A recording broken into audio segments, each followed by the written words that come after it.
Welcome to part two. Links for these articles will be in part one.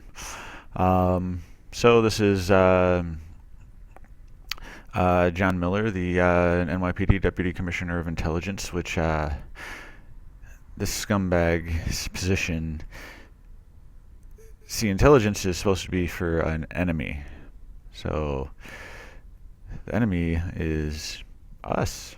Anyway, watch this guy's eyes. Most notably when we watch this interview. Commissioner of Intelligence and Counterterrorism is also our former senior correspondent. Welcome back to Studio 57. Good to be here, Charlie. Tell me whether an attack like this, in your judgment, is inevitable in the United States or in New York City, and are we prepared, and how do you prepare against it? I think in many ways it is inevitable. I think it's less a question of if, more a question of when. And I say that in a context, which is, you don't have to go back to ancient history or trace the lines from 9/11. You have to go back to September. Back to September.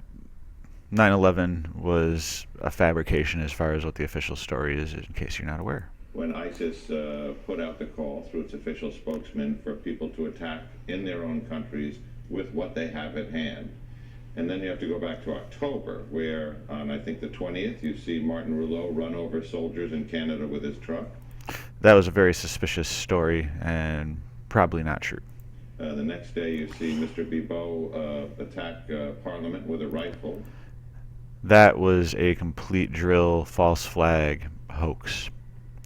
And watch my Selena Gomez video if you don't know that. 2 days later in New York, you see a man with a hatchet who had 270 internet visits to ISIS, he's about to say, but I already pointed out that that was a hoax too in part one. To ISIS or Al-Qaeda websites in the 20 days preceding attacked New York City police officers.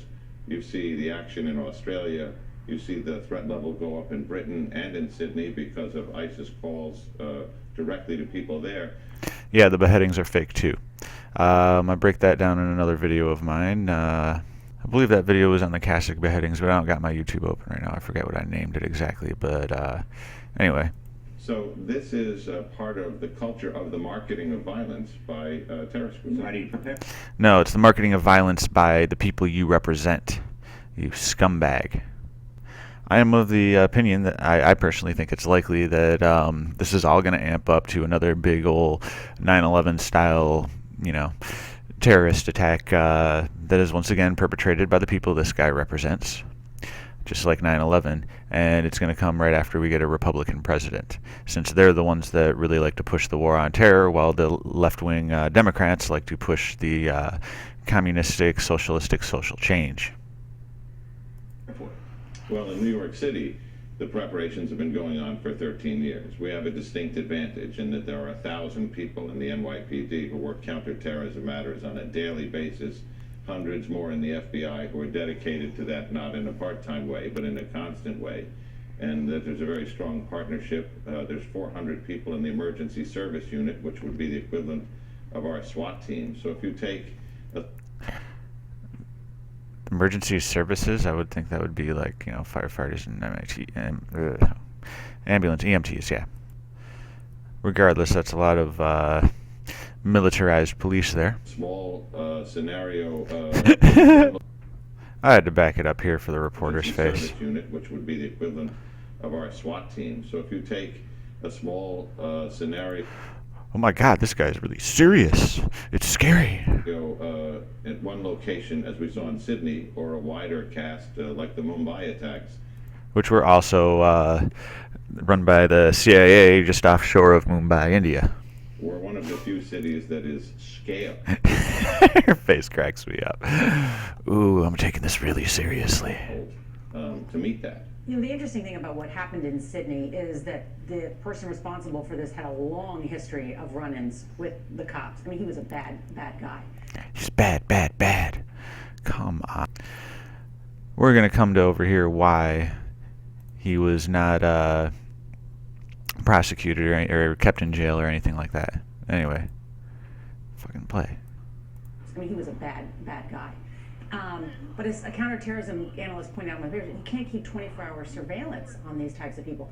How many are of these type of people in New York that you keep constant surveillance on? How do you keep track of them? Well, we have a day. Here comes the propaganda points. He's Iranian. He's scary. Iran's the enemy. Daily meeting where we kind of go over who. Received political asylum in Australia in 1996. Political. Okay. Not, he wasn't a normal immigrant. Keep that in mind. Who's on the radar? Why are on the radar? How did they get on the radar? Self-described sheik, and we're going to see that that was actually fraudulent, and those that a real Muslim called for investigation into this guy by the Australian government. Do we know enough about them to figure out is there legal action that can be taken? Are they arrestable? Is this an investigation? What tools will that require? And that's a bit of a mill. With the Patriot Act, it doesn't require that much. But you're correct. It's something we talk about every day. Yeah. Were there any lessons learned, do you think, from U.S. officials, by U.S. officials, from how it was handled yesterday in Australia? I spoke to Andrew Scipione, the police commissioner in Sydney today, commissioner of the New South Wales Police, and I asked him just that, which is what can we take from this? And he went over for me a lot of the tactical considerations and what happened. And I think from each one of these, we can learn a lesson. And we'll learn a couple out of this. And we'll talk about it more. Which are? Yeah, I was going to say, can you share the lesson you learned, yeah. So I think there's a good reason not to share the tactical lessons, because if we share them with you, which is a good thing, we're also sharing them with people who may be out there thinking of something like this. But the important part is that we talk about each one of these after, and that the global community in the... Wait, no, you just said the important thing is we talk about each one of these, referring to these fake-ass terror attacks, okay? After. Why? To pump fear into you and to brainwash you that you need a police state. Counterterrorism world. Andrew Scipione used to be the head of counterterrorism before he was the commissioner. The head of counterterrorism now, Nikki Caldas. We worked together when I was in the Los Angeles police with Commissioner Scipione, with Nick when I was in the FBI. So this is how we compare notes. It's a small town. Well, we want to continue the conversation today. Can you stay? Okay, no need for the rest of that. So now let's come to this, okay? The shape-shifting sheik in the Sydney siege. Where's the Daily Mail article? That's a Daily Mail. Oh wait, no, it's in my search. By the way, yeah, his no, sorry, Globe and Mail. Yeah, this is his alias, Montegui Bordigi, or Sheikh Heron. Manharan Monis. This guy. I don't know if that's him, but I haven't been able to look into that yet. But nonetheless, yeah. Further down in the article, we have these quotes from this this interview here. This is the link that it shows. And this is, yeah, it's the name he went by back then. This was from abc.net.au. And the quotes are in here. I recommend that's his webpage that got screen capped before it got taken down. But yeah, he's mostly been involved in the Ministry of Intelligence and Security, and the Iranian regime wanted to make him silent. And well, he has information about the terrorist operations in the war, and this is as of like 2001, remember, so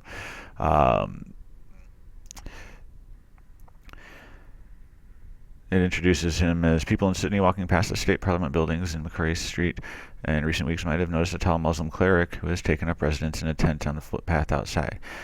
He is Ayatollah Montegui Boudajerdi, a liberal cleric who fled Iran 4 years ago.